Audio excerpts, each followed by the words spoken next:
প্রতিদিন মমতা বন্দ্যোপাধ্যায় পশ্চিমবঙ্গের জন্য নতুন নতুন গৌরব বয়ে আনছেন।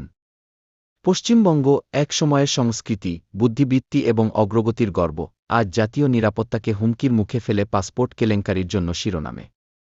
এনফোর্সমেন্ট ডিরেক্টরেট এড এক ভয়ঙ্কর চক্রের সন্ধান পেয়েছে। বাংলাদেশি নাগরিকরা শুধু অবৈধভাবে ভারতে প্রবেশই করেনি, তাদের দেওয়া হয়েছে জাল ভারতীয় পরিচয়পত্র, আধার, ভোটার আইডি, প্যান কার্ড, এমনকি পাসপোর্টও। এইসব জাল পরিচয়ের দাম কম নয়। একজন বাংলাদেশি নাগরিক প্রায় 2 লাখ দিয়েছে সীমান্ত পার হতে এবং পশ্চিমবঙ্গের সীমান্তবর্তী গ্রামগুলোতে বসবাস করতে। আরেক 1 লাখ পাসপোর্ট পেতে জাল কাগজপত্রের ভিত্তিতে। কিন্তু এই টাকা ভারতে থাকেনি। এর জানিয়েছে টাকা হাওয়ালার মাধ্যমে বাংলাদেশে পাঠানো হয়েছে। একটা পূর্ণাঙ্গ money laundering syndicate Mamata Bandyopadhyay সরকারের নাকের ডগায় চলছে।